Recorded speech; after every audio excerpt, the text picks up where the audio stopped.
Live from New Delhi, you're watching DD India Live, India's voice to the world. I'm Lipakshi Khurana, coming up in the next 30 minutes.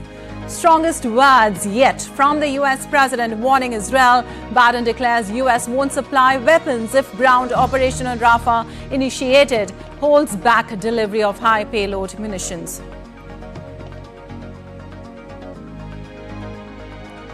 Russia launches massive attacks on Ukrainian energy infrastructure facilities. 3 thermal power plants badly damaged. Airstrikes caused blackouts in multiple regions. Rain fury returns to add to misery of flooded southern Brazil. Death toll reaches 100 as search and rescue operations interrupted by fresh storms. Security forces neutralized major threat in Kashmir. 3 terrorists, including wanted LET terrorist Prasar Dar, killed in Kulgam. And in football, Joselu helps Real Madrid produce a spectacular comeback against Bayern Munich to reach their 6th Champions League finale.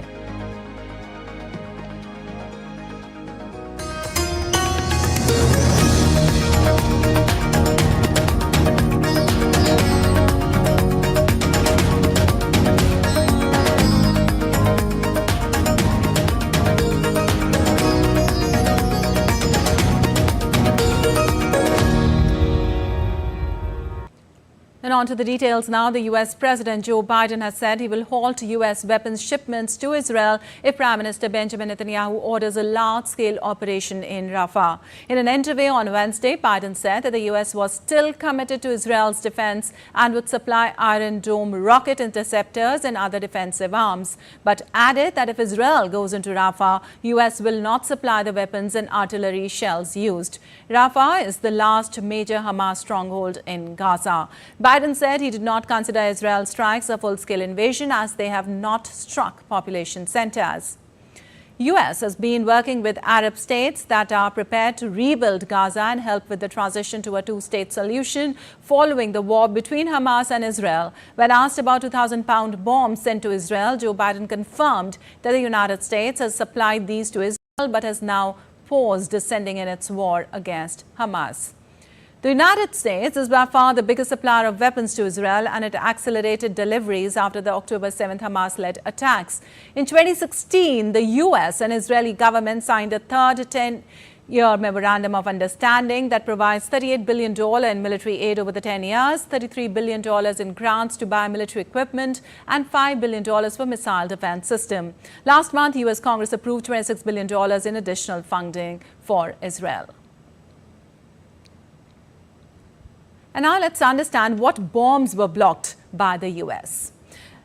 Well, one shipment consists of around 907 kilogram bombs and around 771 kilogram bombs. Shipments involve Boeing-made joint direct attack munitions, which convert dumb bombs into precision-guided ones, as well as small diameter bombs.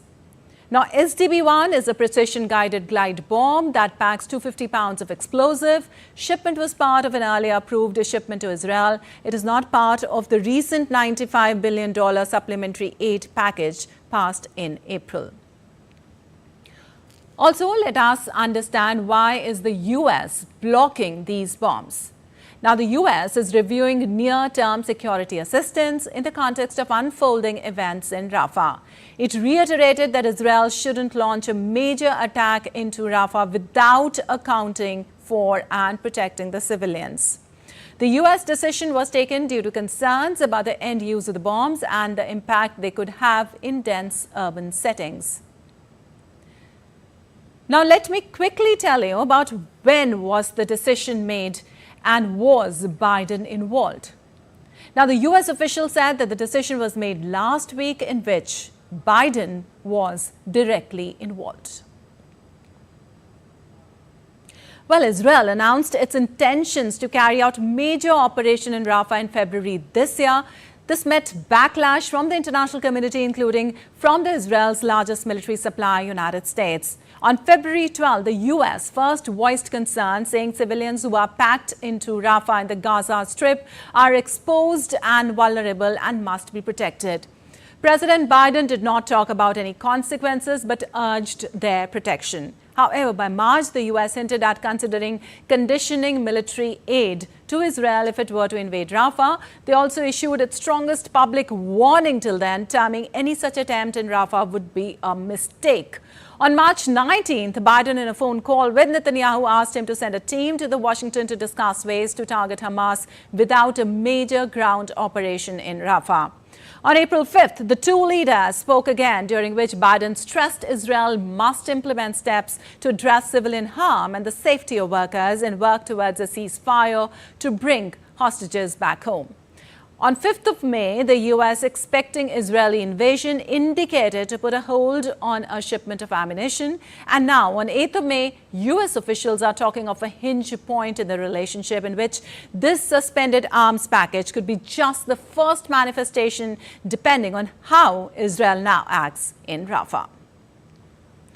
And Israeli women rallied in Tel Aviv on Wednesday, demanding the release of around 130 hostages still held after 6 months in Gaza by terrorist group Hamas. This week, Hamas declared it had accepted a ceasefire proposal brokered by Egypt, but Israel rejected the offer, accusing Hamas of altering the terms of the deal. Though the negotiations did not break off and shuttle diplomacy continues, with CIA Chief Bill Burns in Israel on Wednesday to meet Netanyahu. Street demonstrations by families and supporters of hostages still held in Gaza have become a constant fixture, with protesters demanding a ceasefire deal with Hamas to get them back.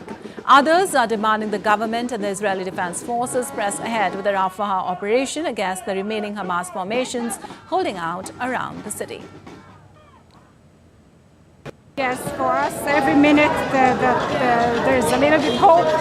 Sometimes it makes it even harder because you allow yourself to hope and then you fall again because again it fails. So it's like a roller coaster. It's really, really emotional and ups and downs, and it gets worse and harder every day. First and foremost, bring them home and ceasefire now are not sentences that are going against each other. They go together. Well, there's still no sign of a breakthrough in Egyptian-mediated talks between Israel and Hamas, but negotiations are continuing in Cairo. Meanwhile, the director of the U.S. Central Intelligence Agency is reported to have been in Israel meeting Prime Minister Benjamin Netanyahu. In Washington, the U.S. Defense Secretary has publicly acknowledged that the decision to hold up weapon shipments to Israel is a response to its plans for a larger offensive in the Gazan city of Rafah. DD India's Washington correspondent Kate Fisher reports for more. In the most blunt public statement to date that the US does not approve of its ally Israel's plans to invade Rafah, US Defense Secretary Lloyd Austin told a Senate committee that the US has paused one shipment of high-payload munitions. He said that from the beginning the US has been clear that Israel shouldn't launch a major attack into Rafah without accounting for and protecting the civilians that are in the battle space. The public nature of his comments increases the strain on the US-Israeli relationship, and it signals the kind of leverage that the US can use to influence Israel's conduct in the war. But Republicans have condemned the move, arguing that the US is contradicting the will of Congress after lawmakers pass more than $14 billion in funding to help Israel in its fight against Hamas. Secretary Austin argued that the Biden administration's commitment to Israel's security is still, quote, ironclad, and that the US would, quote, continue to do what's necessary to ensure that Israel has the means to defend itself. Meanwhile, a mid-level Israeli delegation remains in Cairo for ceasefire talks with Hamas, despite a lack of progress. The main sticking point appears to be that Hamas wants a complete withdrawal of Israeli troops from the Gaza Strip, but Israel's leader Benjamin Netanyahu says its forces won't stop fighting until Hamas is destroyed and the hostages are released. In Washington, Kate Fisher reporting for DD India. Well, updates from the Russia-Ukraine conflict now. Russian missiles and drones struck nearly a dozen Ukrainian energy infrastructure facilities on Wednesday, causing serious damage at 3 thermal power plants and blackouts in multiple regions. Ukraine's Air Force said it shot down 39 of 55 missiles and 20 of 21 attack drones used for the attack. 2 people were injured in the Kyiv region. Some 350 rescuers raced to minimize the damage to energy facilities, 30 homes, public transport vehicles, cars and a fire station. Ukrenergo CEO Vladimir Kurdytsky said that the damage is on quite a large scale. There is a significant loss of generating power, so significant that even imports of power from Europe will not cover the shortage that has been created in the energy system. Russia's defense ministry said it struck Ukraine's military-industrial complex and energy facilities in retaliation for Kyiv's strikes on Russian energy facilities. And a Ukrainian air attack on Russia's Belgorod region injured 8 people and damaged scores of residential buildings and cars, the governor of the region bordering with Ukraine said on Thursday. About 34 flats and 19 apartment buildings were damaged, as well as 3 dozen cars in the city of Belgorod. According to Russia's defense ministry, Russia's air defense systems destroyed 15 rockets launched from the RM-70 Vampir system and 1 drone over the region. 3 drones were also downed over Russia's Kursk region and 2 over the Bryansk region, the ministry added. And North Korean leader Kim Jong-un expressed firm support and solidarity for Russia in his congratulatory message to Russian President Vladimir Putin over Victory Day, which marks the 79th anniversary of the end of World War II. Russia on Thursday marks the Soviet Union's victory over Germany in World War II as relations with the West spiral deeper into crisis over the advance of Russian troops against Ukraine's Western-backed forces.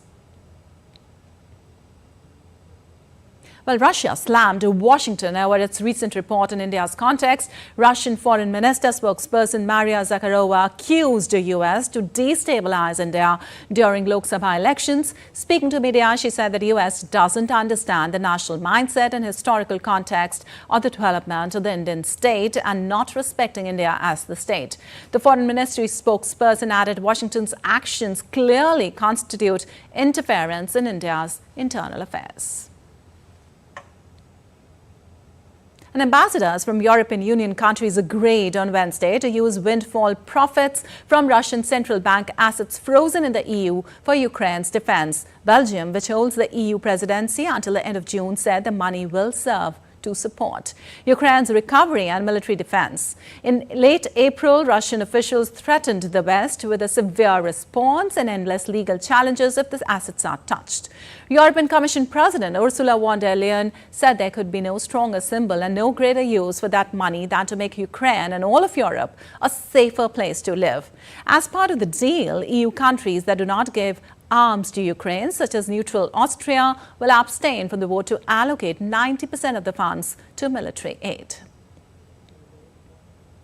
And Germany's Chancellor Olaf Scholz and Finnish President Alexander Stubb reaffirmed on Wednesday their support for Ukraine. During a joint press conference in Berlin, Scholz welcomed Finland's decision to provide a further support package and that Ukraine would be supported as long as it takes. Earlier that day, Scholz also stressed Germany's support for a Ukraine peace summit to be held in Switzerland. The talks are due to be held on June 15 to 16 near the Swiss city of Lausanne. Finnish President Stubb said he will be attending the summit. And Chinese President Xi Jinping arrived in Budapest on Wednesday, marking the third and the last stop on his first European tour in 5 years. Hungarian Prime Minister Viktor Orbán and his wife received the Chinese president at the airport. Xi's visit to Hungary marks his first state visit to the European country as China's head of state. The Chinese president is due to meet Hungarian Prime Minister Viktor Orbán on Thursday. Xi is on a state visit to Hungary at the invitation of President Tamás Szijjártó and Prime Minister Viktor Orbán. And the U.S. House of Representatives on Wednesday swiftly defeated an effort by Republican Marjorie Taylor Greene to remove fellow Republican Speaker Mike Johnson from his leadership role. Democrats joined Republicans in a 359-43 vote to protect Johnson's speakership in a bid to avoid a replay of the chaos that occurred in October when Republicans ousted his predecessor, Kevin McCarthy. Earlier, standing flanked by fellow Republican Thomas Massie, Greene criticized Johnson for a string of compromises with Democrats who hold a majority in the Senate. Mike Johnson is ill-equipped to handle the rigors of the job of Speaker of the House and has allowed a uniparty, one that fuels foreign wars, tramples on civil liberties, and increases our disastrous national debt, to take complete control of the House of Representatives.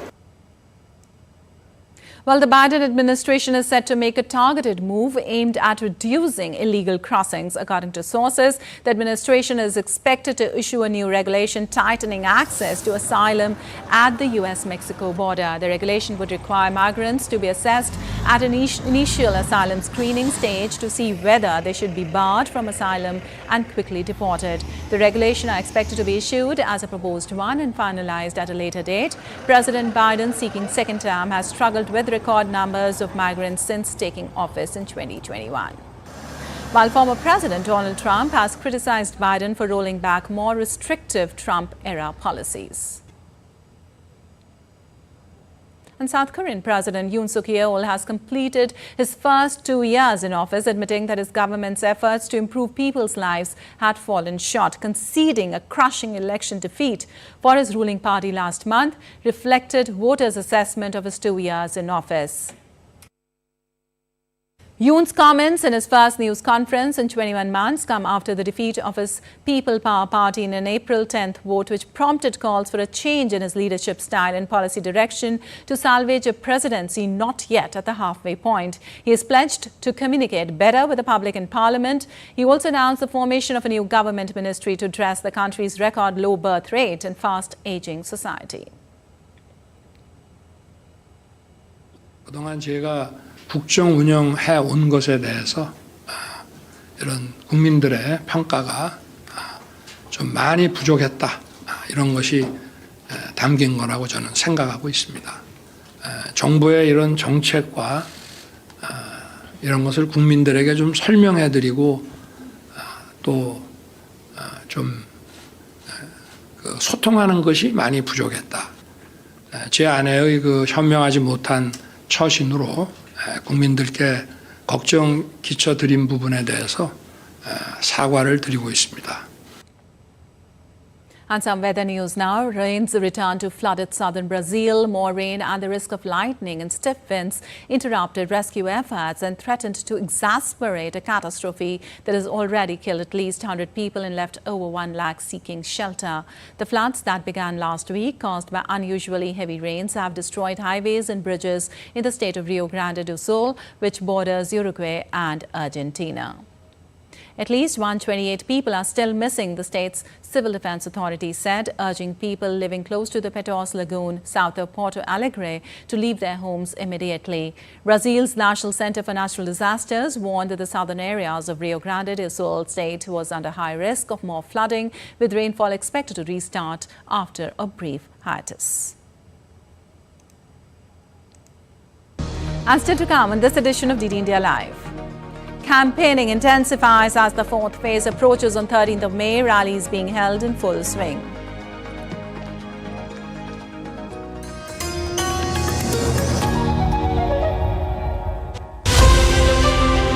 As India decides in the world's largest election, we help you feel the pulse of the nation. I am Sakal Bhatt. I am Shubhendu Ghosh. This election season, join us on a journey of India. We are in Assam. This is the tea city of India. From down south, Tamil Nadu. Discover the colors of democracy. Gateway to northeast of India. Coastal state of Kerala. Watch Poll Pulse on DD India.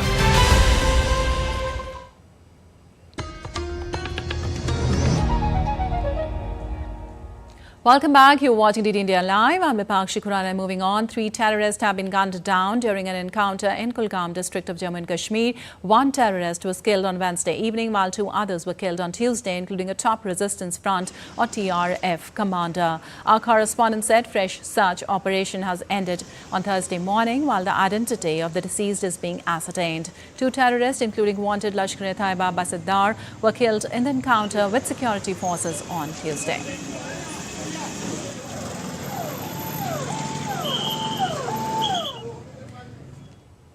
And committed to bring POK back to India, Indian Foreign Minister Dr. S. Jaishankar reiterated India's stance to bring Pakistan-occupied Kashmir back to India, saying it a national commitment. Speaking at an event at a Delhi college on Vishwa Bandhu Bharat, Dr. S. Jaishankar said people just assumed that Article 370 cannot be changed, and this is something that we have to accept. Now, once we changed it, the entire ground situation changes. Take even 370. People just assume 370 cannot be changed, and that, this is something we just have to accept, because the politics of the day had driven it very deeply into public consciousness.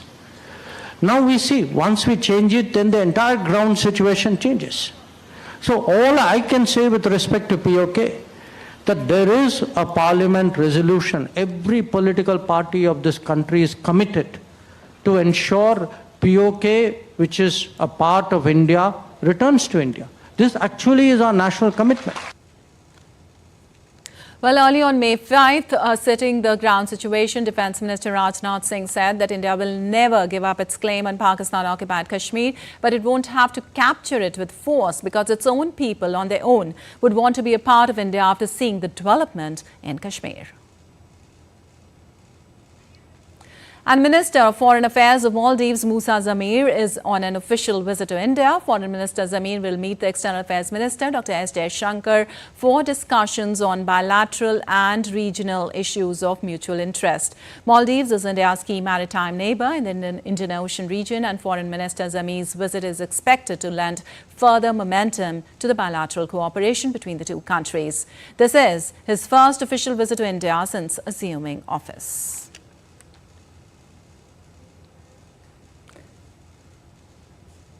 And now let's get you the latest on the world's largest democratic election in India.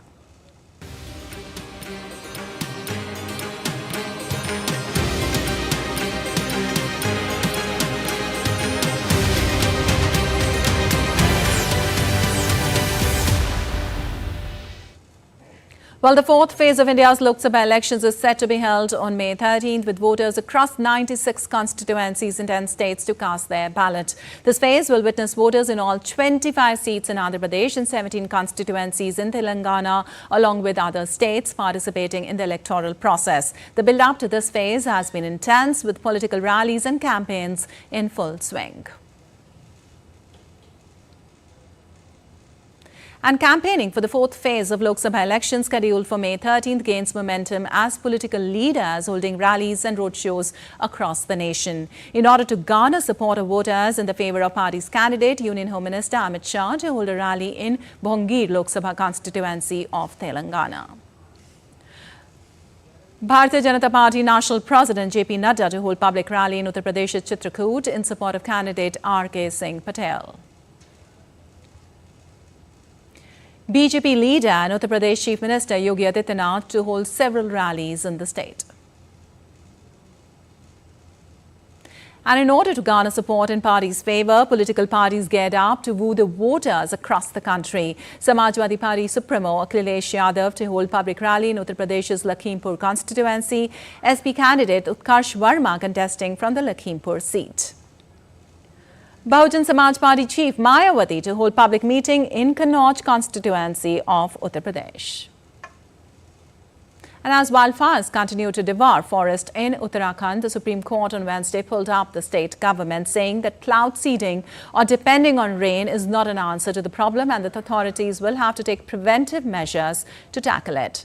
The Uttarakhand government has apprised the apex court that up to 0.1% of the forest cover in Uttarakhand was affected by fire incidents, and since November last year, there have been 398 forest fires in the state. Meanwhile, Uttarakhand Chief Minister Pushkar Singh Dhami on Wednesday suspended 10 forest personnel and issued directions to initiate disciplinary action against 7 others for their alleged negligence that led to this fire. And after cancellation of nearly 80 flights, Air India Express has terminated 30 cabin crew members after they failed to report to work. The termination letter issued to crew members saying that the mass leave clearly points to a premeditated and concerted abstention from work without any justifiable reason. The Air India Express crisis is fresh trouble for the Tata Group. Barely a month after its full-service carrier, Vistara witnessed disruptions due to protests by pilots over changes in their pay packages. And in sports, Real Madrid's Joselu scored twice in the final minutes as they fought back from the brink of elimination to reach the Champions League finale with a dramatic win over Bayern Munich on Wednesday. Real's 2-1 win in the second leg sent them through 4-3 on aggregate in a repeat of their spectacular semi-final comeback win over Manchester City 2 years ago. They saw their opponents take the lead after Bayern substitute Alphonso Davies scored from a counter-attack in the 68th minute. They progressed to their 6th Champions League final in 10 years and will bid for a record-extending 15th title against Borussia Dortmund at Wembley on the 1st of June. And in sports, the Olympic flame landed on French soil amid tight security on Wednesday, firing the starting gun on a summer extravaganza of sports. The flame arrived in Marseille after a 12-day trip from Greece on board the Belém, a 128-year-old 3-masted tall ship. President Emmanuel Macron hopes the sport will showcase the splendors of France and burnish his legacy. The torch was brought to land by France's 2012 Olympic men's 50-meter freestyle swimming champion Florent Menadier, who handed it to Paralympic athlete Nantanen Keita. She then passed it on to Marseille-born rapper Jules, who lit the cauldron in front of an ecstatic crowd estimated at 150,000.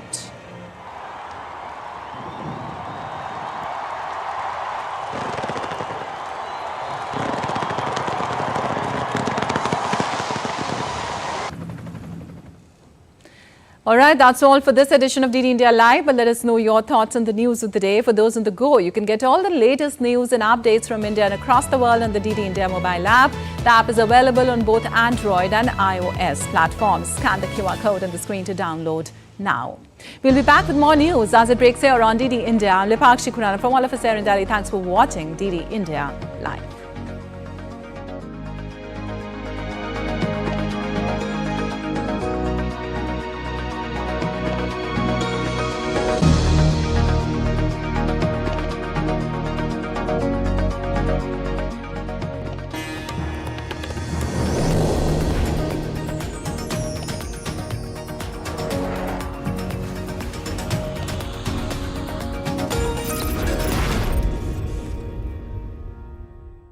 Hype versus